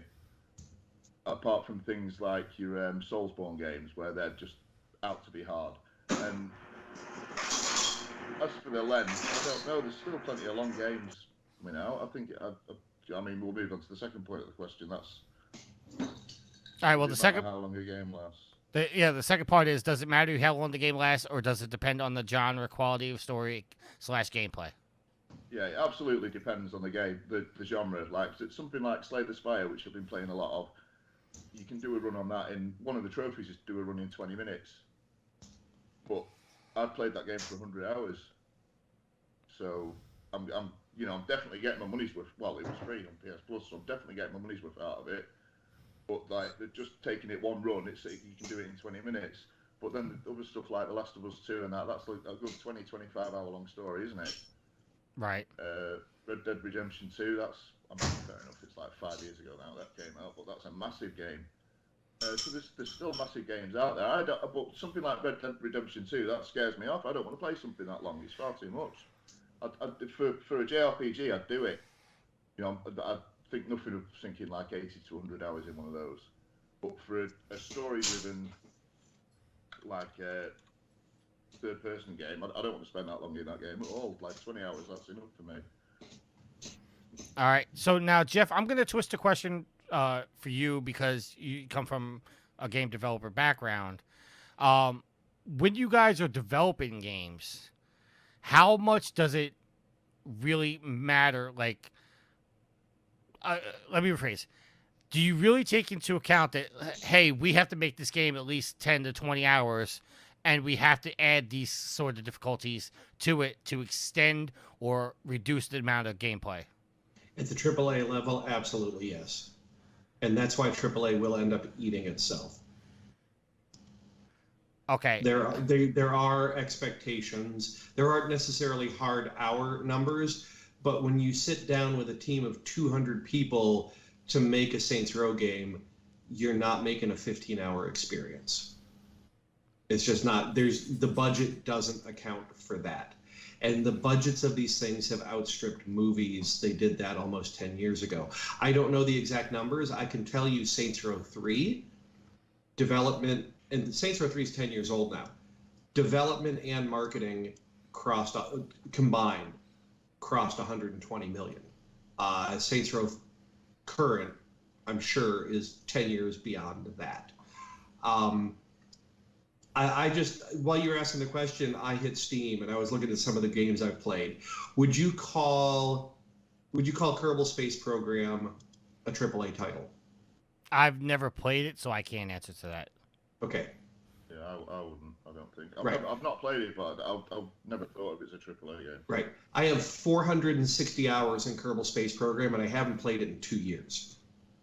If you look at the time I have in, I have 40 hours in Cult of the Lamb, which is in a small indie title.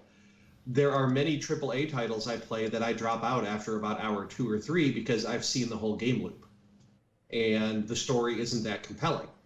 And so the quality of the game, to me, and if you look at the numbers of sales, especially on Steam, of indie games versus other games, the quality of the game is more important than some arbitrary length of the game. All right, so let me go back to the original question now. Do you feel like the game or the difficulty of the games is decreasingly alarming enough to the point where you're left feeling like you didn't get value? For the games that I am picking and playing, no. Okay. And I also do, oftentimes on games, I will go down to easy mode because I don't necessarily have the time as a single father of 2 and a person with a career to, play a modern Doom on hardcore level and then just get frustrated because I die all the time. I don't think couching accessibility and tailoring gaming experiences to people of different levels, I don't think we're doing that any service or giving it the credit it's due by couching it in terms of calling it a difficulty level. It's a term we've used for decades, and it's a dismissive term. But why shouldn't we be able to tailor these experiences to people of different skills, people with different time that they can afford to their hobby? Because it is very off-putting to want to be a gamer and you know that you only have a couple of hours a night, and there are people that have 400 hours in Skyrim. I mean, that a lot of people are going to bounce right off of it at that point because they I don't have the time to invest in that. I want a shorter experience that I can really understand in a smaller amount of time. All right, so I mean, you basically just answered the second part. Does it matter how long a game lasts, or does it depend on the genre, quality, story, or gameplay? Right. So you basically just answered that. It's, to my answer to those questions is, do I feel like I'm not getting value? It's a game by game basis. I mean, as I said on last week's show, I put over 1,200 hours into the Division 2. Mm-hmm. So I've gotten my money's worth out of that game. And it's still, ongoing. So it really depends on the game. I mean, some games, like the argument can be made, like The Last of Us Part 1. My favorite game of all time. Was it worth it $70 to play that game again through? To me, it is. To somebody like Yield, no. He's going to wait until it hits the bargain bin or it comes up free on Plus one day. So it really depends on the game. And does it matter how long a game lasts? No. I mean, I feel like if the person that made the game feels like they've put what they wanted in the game, then I can't really judge and say, okay, well, you should have added more side missions, or you should have added this into the game. Right. This is what the developer or the team, this is the game they wanted to put out. This is the experience. I don't feel right turn around and saying, well, no, Jeff, you should have added 50 more side missions in the last Saints Row to extend the process. But if I put out a 30-hour Saints Row and Ubisoft, for some reason I make a Saints Row-like game for Ubisoft, let's call it, I don't know, Watch Dogs, and I charge you $70 for it, there's a disconnect there. And I just looked, because we mentioned Stardew Valley earlier in the show, I have 260 hours in Stardew Valley, and that's a $15 title. And so that absolutely speaks to the quality of the experience more than I'm aiming for a certain number of hours. Because nobody in their right mind would ever set out to make a 260-hour game, especially not a AAA publisher, because you're never going to get done. It is always 100% of the quality. And it's interesting this is coming up, because even 10 years ago, it was always like, you have to make a 40-hour game. You got to make a 40-hour game. If you don't make a 40-hour game, then what are you doing? Like, everyone expects to get 40 hours out of a $40 title. And I think that led to a lot of issues that the gaming industry is still recovering from, and I also think it came down to the gaming industry for the longest time had imposter syndrome against other media companies. Like, movies tend to be 2 hours long, plus or minus 10 to 20 minutes. Generally, there are outliers on both sides. Right. But there's like a rule, and a pop song is going to be somewhere in the neighborhood of 2.5 to 3 minutes long. And so I think the gaming industry, which was always seen as it's like the baby of the media industry, it's the young one, they were trying to find their place in the world. And they're like, well, we should figure out what an optimal content number is, and because all these other ones sort of have rules. And I don't think it works. I think a much better model for the gaming industry is a novel. Who cares if a novel's 120 pages or 330 pages? You're reading it for the story that's within the two covers.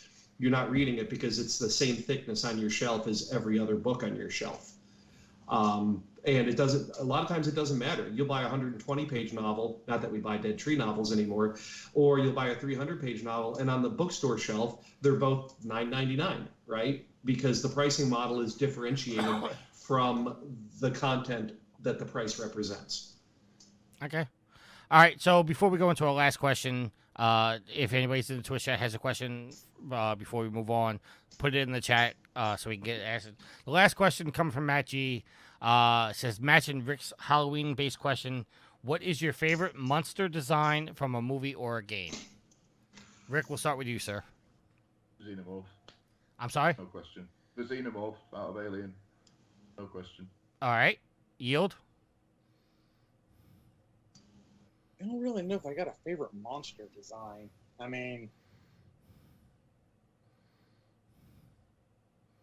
I guess I'll say Godzilla. I was always a fan of Godzilla. All right. Jeff? I'm going to go very recent and actually tie into Sid's section earlier. I thought the character design in Carry On was outstanding. The way it grew and shrank depending on how many people you had eaten and all the different powers you could get. Very, very good design. All right. And Matt G says, William Birkin from Resident Evil 2. I don't know that reference, because I don't play the Resident Evil games. The giant eye coming out of his shoulder. And my favorite, and I know people are gonna say, of course I'm gonna say this, but the super bloater from The Last of Us 2. I think it was 3 bloaters put in together, and as you killed it, bloaters came out of it, and stalkers came out of it to add thing to it. I thought that was really well done. All right, so we don't have any questions from the chat, so at this time we are going to go to our topic of the week. I got to get back to it. Here we go. So there's a conversation going on right now, and this is coming from Kotaku and written by Ethan Gatch. I'm not going to read the whole article, just basically a short part of it. It says everyone's making a new PlayStation Vita, but Sony. Because as we know, Microsoft just announced a deal with Logitech to come out with their own version of having Xbox on the go. We have the Steam Deck. We have the Switch, which is a home console / portable console. And, on the show, we talked many, many, many times about how the Vita was a good thing, but Sony didn't support it. So, Rick, I'll start with you. One, do you think that Sony should be coming out with a Vita 2, just for, a placeholder name? Or, should just Sony just say, okay, we can't tap into this market anymore. We have to move on. Yeah, I think they should just leave it, to be honest. I don't think the Vita didn't sell that great, did it? And I don't think if they released one now, everyone talks about how they'd like one. I don't think people would buy it. I think you're better off making, like they were doing, a controller to put your phone in, and then you can play on your streaming service or whatever, on an app on your phone using a controller. That's the way forward to my mind. All right, Yield. So I'm gonna say no, only because Sony has proven that they don't support their handhelds very well. I mean, you had the PSP, you had PSP Go, you have the Vita, and it starts out really well, and then either they don't curb developers to it, or developers just don't do anything for it. I mean, I say the biggest problem for the Vita was how they basically just turned it into a glorified PlayStation 4 controller, is what they did, because everybody wanted to play the Vita exclusive games. They wanted to play them on the console. So Sony moved them over to where you could play those exclusives on the console. And then everybody wanted to play their console games on the Vita. And so they allowed it to do that. And then there was really, in my opinion, there was really nothing exclusive for you to play that. And that's where I felt Nintendo did a really good thing with the 3DS, was they had a plethora of games. Granted, they may have been Mario games, and they may have been Pokemon games, but you couldn't get them on the console. They were handheld exclusive, and that's what it was. I mean, yeah, I think now you might be able to get it on the virtual console for the Switch, but the Switch is basically 2-in-1. So I wish Sony would have supported the Vita more. I really do, but I really, if they were to do it again, it would just be a glorified 5 controller, because you wouldn't have exclusives. You would eventually end up being able to do both on everything. All right, Jeff? It's an invalid argument, because the comparison is only on form factor. You're not taking into account the fact that the Vita represented Sony maintaining 2 parallel platforms that were not interchangeable, and nothing else that you listed fits that anymore. Nintendo does not make a set-top box. The Switch is not a portable Wii U, and there's still a Wii U at home. The Switch is its own platform. The Steam Deck is not an alien mobile architecture that people have to then write specific games for. The brilliance of the Steam Deck is it's a PC, so therefore the library exists from the beginning of gaming till now and will only grow without people having to specifically target the Steam Deck. And Microsoft has said before that they will never make an Xbox portable, and they meant that in terms of there was the PlayStation and the Vita. They were never going to do something along the lines of the Vita, and they haven't. That Logitech device is not a portable Xbox. It's a portable streaming device. If you don't have a Wi-Fi connection and an xCloud subscription, you're not using it. So it's just another delivery mechanism for stock standard Xbox games. It's not a different architecture. It's not a different approval process. It's not different games. The Vita represents different games, and that's why Sony won't do it again, because it's too much of a pain in the ass to support multiple architectures with different exclusives and different developers like that. Everyone right now either develops for, well, if they do it right, they develop for the Switch, the PlayStation, the Steam Deck, a home PC, and Xbox all at the same time. And there's no specific mobile architecture in any of that. So let me ask you this: if Sony did come out with the Vita 2, and it basically allowed you to do what PlayStation Plus on the PC does, mm-hmm. Do you think that would be successful? I am curious to see how successful this Logitech thing is going to be, because it isn't a traveler device.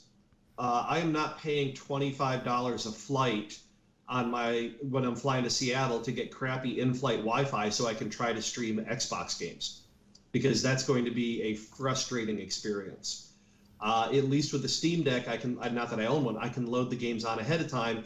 With the Switch, I can load them on ahead of time or have a handful of cartridges with me, or even multiple micro SD cards with a lot of games loaded onto them. I don't know that a streaming-only device is going to succeed. Okay. Well said. Yeah,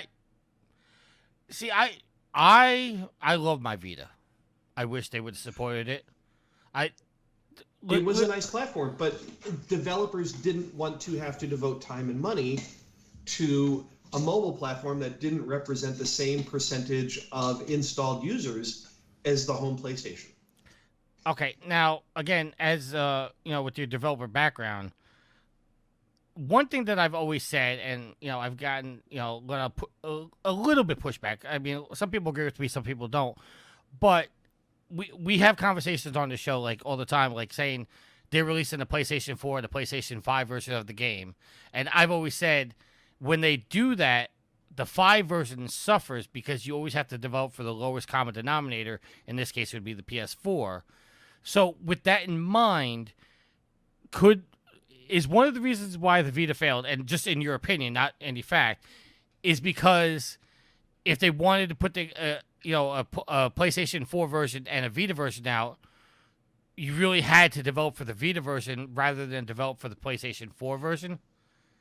Yes and no. That's the difference between the PlayStation 4 and the Vita are so stark that you would probably it's almost like the old days where you would have somebody doing a port of the game.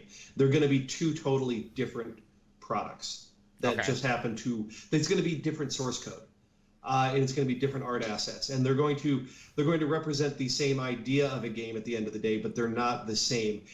I'm going to challenge your idea that if you do a PS4 and a PS5 version, the PS5 version is going to suffer. Because now that most games use Unreal or some other engine that is set up to target both platforms, you can write the code for the PS5, you can do all of the high-res assets for the PS5, and then to get the PS4 version running, it's just a recompile on the PS4 and probably just a down-resing of the art. If anyone's making the art for the PS4 and then just reusing that art on the PS5, then yes, the PS5 is going to suffer. But I couldn't name a game developer that wouldn't do the high-res art. And then there are so many tools available, down-res that art to be appropriate for the PS4, that it's going to be an appropriate experience on both platforms. Well, okay. Now I'm going to come back to you where, with Cyberpunk 2077, a lot of people couldn't play it on the next-gen versions, next-gen consoles, that they could only play it on the Xbox One X or the PlayStation 4, where it wasn't crashing and having a whole bunch of graphical glitches and all that stuff. And the argument was saying that it's because they tried to develop for all four consoles at the same time. And they, at the time that came out, they were still dealing with probably alpha and beta development kits for the next gen consoles for the majority of the game, and probably only got real retail equivalent development kits near the end. Games that cross the generational boundary at the time, it's a bit of a different duck at that point. But there's also so many other things that you can dive into about the troubled development of Cyberpunk that targeting different platforms is not necessarily the base of all the problems that came out. Okay. I mean, that was just one of the things that was said, that right, they screwed up by trying to make the they next write gen their own versions. engine, and so they don't have the team of engineers. at say Epic, so they don't have an engine that already they did have to write the engine for old next gen and last gen, and there definitely would be problems there if they couldn't devote enough resources to it. Okay. Yeah. All right. So Yield or Rick, do you have any questions for Jeff before we close out the show? No. Nope. All right. So at this time, we're going to close out the show. We're going to do a little housekeeping. Just be sure to check out the Patreon. I just added another tier for $1. You can hear the bonus shows.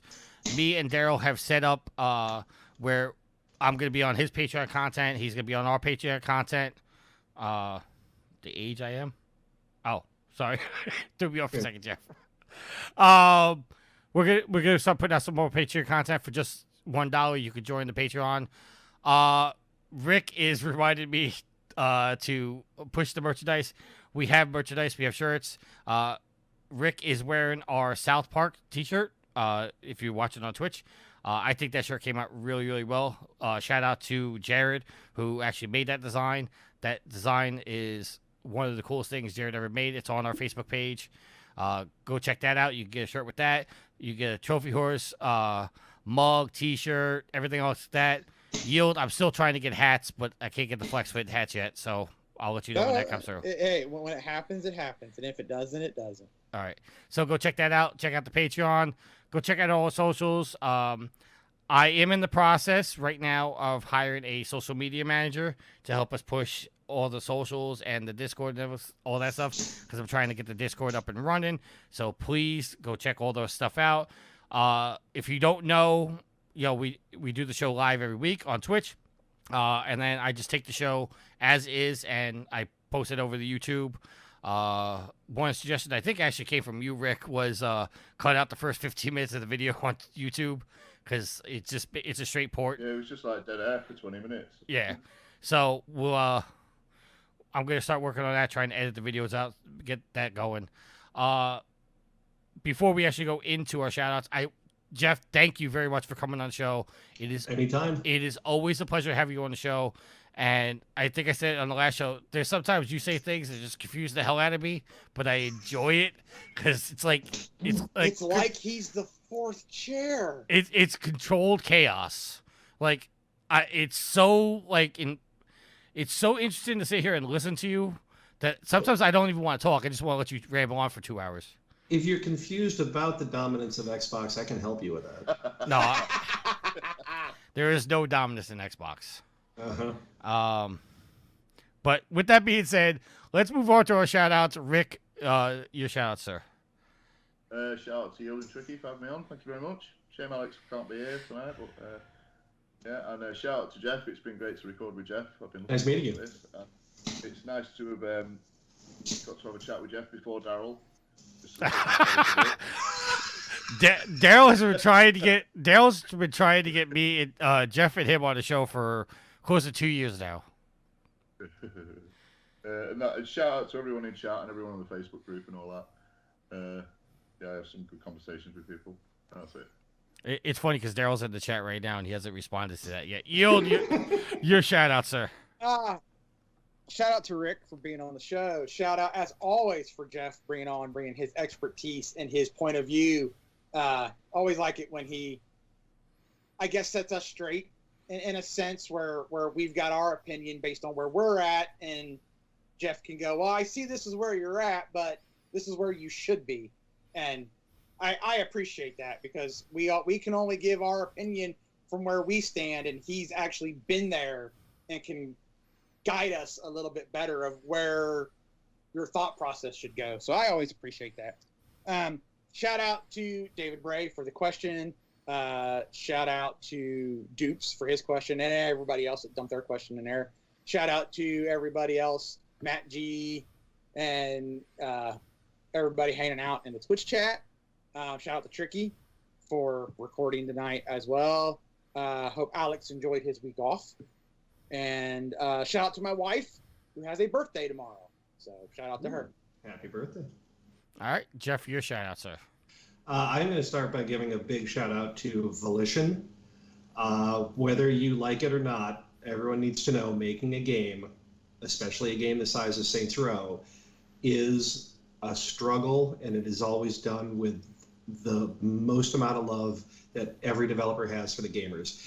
Shipping a title is a miracle, and it's a miracle that the industry pulls off on a regular basis, so we don't seem to think of it like that anymore.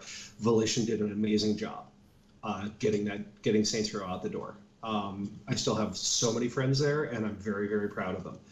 I'm going to shout out to NVIDIA. They took a chance on me, and it has been an amazing 9 months. And they're pushing me harder than I've ever been pushed in my career, and I'm loving every minute of it. And then finally, Cedar Fair Parks, because my family and my friend had the best time at Kings Island yesterday. Kings Island opened in '72, so it's 50 years old this year. And I think the first time I went was probably in '77 or '78. And so I've got a ton of memories at that park, and being able to share that park with my friend and my kids is just a joy. And the Halloween thing is just over the top outstanding. All right, and I want to give a shout out to Sweet Mama D. Shout out to the Goddess. Shout out to Jeff. Like I said, it's always a pleasure having you on the show. Want to give a shout out to one of your daughters who microwaved something halfway through the show a couple times. Appreciate that. I know you were trying to hide it because of the look, but I was trying to hide the ice machine. Yeah. Yeah. The microwave, I know it's not. The microwave's gonna pick it up anyways. Yeah, she was hungry, and I didn't make dinner, so. No, it's fine. It's just because you probably saw her walking around in the background too. Well, I was gonna say you got your background blurred out, but yeah, I saw where the door opened and I saw a pair of legs walk by a couple times. But yeah, shout out to whatever daughter that was. I don't know which one because I couldn't see. But making an appearance on Trophy Horse, you could let her know that she's now world famous for being on a PlayStation podcast. Well, that just made her life. Yeah. She's going to put that on her college application. Made it on episode of Trophy Horse. That's too soon. Jeff rolled his eyes. No. I right before the show, I was filling out the financial aid form for my other daughter because this time next year she'll be in college, and it's too soon, man. It's too soon. Yeah. Too soon. My daughter, who's turning 14 at the end of this month, and I just celebrated my birthday a couple days ago. She looked at me today. She goes, "How do you feel knowing that you have a 14-year-old daughter?" I went, "I feel old." Because it seems like only yesterday I was holding her in my arms as a baby. So, yeah. She's now a freshman in high school. So, I have that. I have a senior and a freshman. It's tough. Yeah, it's but shout out to all the listeners. Thank you very much. Shout out to Daryl. Shout out to Matt G. Shout out to Rick for coming on the show. Shout out to everybody that's been in there. Black Chaos.